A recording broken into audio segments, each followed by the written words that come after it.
Imagine a car brand that is called the pride of an entire country. It has its own factory, its own models, public presentations, patriotic slogans, and a promise to prove that Africa can do more than just buy foreign cars. It can build its own. At first glance, this looks like a success story. Ghana received its own car brand, and the name Kantanka became a symbol of a national engineering dream. But the closer you look at this story, the more questions it raises. How did a small workshop become a national automaker in just 2 decades? Why is there still so much controversy around Kantanka? And what was really behind all those loud slogans? A genuine industrial breakthrough? A clever deception? Or even a little bit of religious mysticism? A country's desire to have its own car industry is easy to understand. A developed automotive industry brings not only prestige and potential export income, but also a whole chain of more practical benefits: jobs, engineering talent, supplier networks, technical skills, training centers, service infrastructure, and at least partial independence from other countries. For many states, the car industry becomes more than just a business. It becomes a symbol of modernization and industrial independence.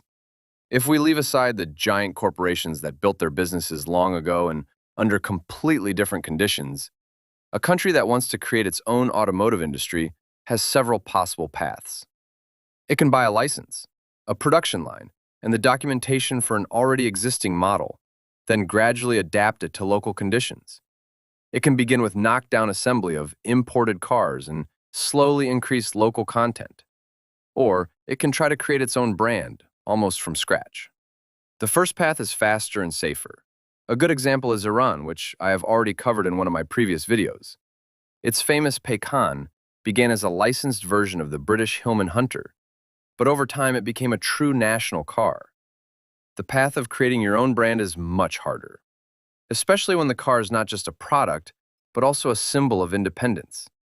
This is where the story of Kantanka begins, a project that wanted to prove that Ghana was capable not only of assembling foreign cars, but of creating its own brand. The story of Ghana's automotive project does not begin like most initiatives of this kind, with industrialists and politicians deciding to build a factory. Its starting point was a man named Kwadwo Safo Kantanka. Kwadwo Safo Kantanka was born in 1948 in the Ashanti region, in what was then the British Gold Coast and is now Ghana. In biographies, he is usually described in several roles at once: pastor, entrepreneur, inventor, industrialist, and founder of the Kristo Asafo Mission. The Kristo Asafo Mission began in 1969 as a prayer group. On February 3, 1971, it was transformed into an African independent church, with Kwadwo Safo himself, of course, as its leader. It is important to understand that the Kristo Asafo Mission was not a church in the usual European or American sense, where everything revolves only around prayers, services, and sermons. It was an African independent church built around the idea that religion should solve not only spiritual problems, but also practical problems in society. The logic was roughly this: God gave human beings intelligence and talent, so a person should not only pray, but also create. For Safo Kantanka, faith, invention, and the national idea were not separate worlds. They were all part of one project. Africa had to believe in itself, learn, produce, and stop depending on foreign technology. Before cars, this idea was expressed through workshops, craft training, and annual exhibitions of inventions. Around the Kristo Asafo Mission, a whole technical environment gradually appeared. People worked on mechanics, metalworking, repairs, the production of various devices, and the demonstration of local inventions. The exhibitions featured household appliances, agricultural machines, electronics, engines, and other experimental devices. Special attention was given to agricultural equipment and machinery, because Safo Kantanka quite logically saw this sector as one of the most important for Ghana. Without technology, the country's agriculture, and therefore its food market, would remain less efficient and more dependent. This naturally led to the next step: a car of their own as a symbol of independence and progress. But a car was a far more complex product than anything previously shown in the workshops and exhibitions of Kristo Asafo. Unlike a single machine or a piece of agricultural equipment, a passenger car needed not only an engine, wheels, and a body, but also at least basic comfort, acceptable reliability, understandable design, service support, and a real path toward mass production. Despite all these challenges, in 1994, the idea took official shape. Kantanka Automobile was created. Unlike most well-known car brands, there is very little solid independent information about Kantanka Automobile. Almost no detailed road tests, production reports, output statistics, or clear model chronology. A large part of the available information comes from the company itself, which means that Kantanka is, in effect, telling its own story. So here it is constantly necessary to separate the official legend from what can be confirmed from the outside. According to the version presented on Kantanka Automobile's official website, the brand's first car was built in 1998. It was a dark blue sedan whose design clearly carried Mercedes-inspired elements. From the outside, the car looked noticeably similar to the Mercedes W124, which raises the suspicion that an existing car, or at least some of its components, may have been used as a basis and then heavily reworked and restyled locally. The company itself, however, claims that this car used more than 75% local components, including the engine block. The car did not enter mass production, but for the company and for the country, it had great symbolic importance. It was presented as proof that building a Ghanaian car was possible at all. The next important step came only in 2006. This was the Kantanka Automobile, an off-road vehicle about which, once again, there's very little information beyond the official and local patriotic narrative.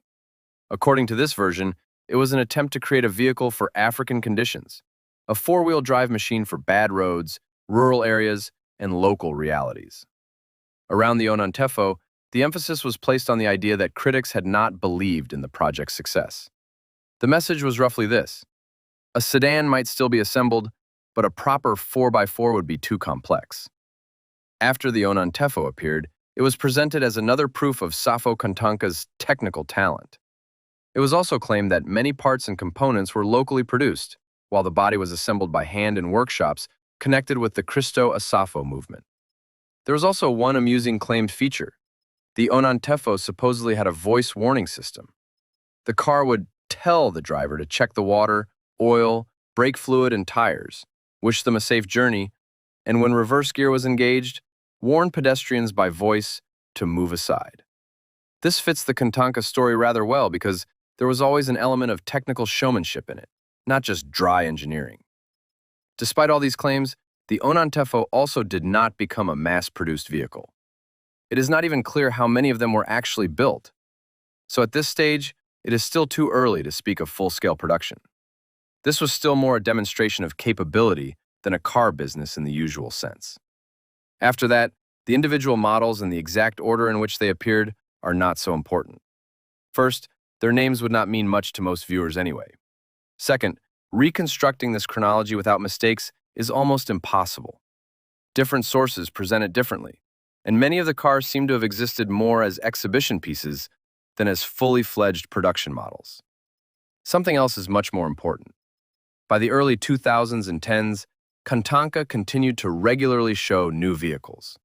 There were SUVs, sedans, pickups, models with bold names, and increasingly serious claims about the future of Ghana's car industry. But along with this, the main question kept growing. If the company had been demonstrating its own cars for so many years, why had they still not become a normal sight on the country's roads? Why was Kantanka known to many Ghanaians as an idea and a symbol, but not as a mass-market car that could often be seen in real traffic? Kantanka tried to answer that question in 2015, when the story finally reached its most important milestone: the official launch of an automobile factory. On November 25, 2015, Ghanaian President John Dramani Mahama officially opened the Kantanka Automobile plant in Gomoa Mpota, in the country's central region. This was no longer presented as another Kristo Asafo exhibition, but as the launch of an actual automobile manufacturing plant. The statement said that the company was ready to begin commercial production, sales, and servicing of Kantanka vehicles. On November 27, 2015, the company presented its first market-ready models. The press named 3 vehicles: the Kantanka Omama as a pickup, the Kantanka Onantefo as a 4x4 SUV, and the Kantanka K71 as a saloon car. This time, there were no grand promises about production volumes. On the contrary, the plan for early 2016 looked quite modest. The company expected to produce 70 vehicles. According to Ghanaian press reports, the starting price was supposed to be around 76,000 Ghanaian cedis, which at the exchange rate of the time was about $20,000. Whether Kantanka actually reached the target of 70 vehicles is difficult to say. There does not seem to be solid confirmation of this figure, and the company's official statements are rather vague. But judging by indirect signs, the answer was probably no rather than yes. And the main reason was the price. $20,000, despite all the patriotism and national pride, was almost unreachable for the average Ghanaian buyer.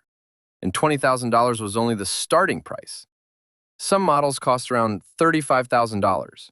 Still, the company in Kwadwo Safo did not lose optimism and promised a more affordable model in the near future.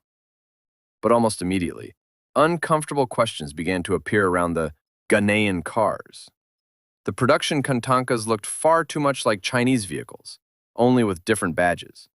In essence, Kantanka was caught in the gap between a beautiful legend and reality. The public had been told about a Ghanaian car of its own, created for Africa. In practice, the production vehicles turned out to be Chinese cars, assembled from knockdown kits and renamed Kantanka. Formally, this could be called local assembly. But for many Ghanaians, it looked like deception. Under the image of a national car, they were shown a foreign vehicle with a local badge. The reaction in Ghana was mixed. On the one hand, Kantanka was still seen as a symbol of national pride, a local brand, jobs, a made-in-Ghana label, and an attempt to create a domestic car industry.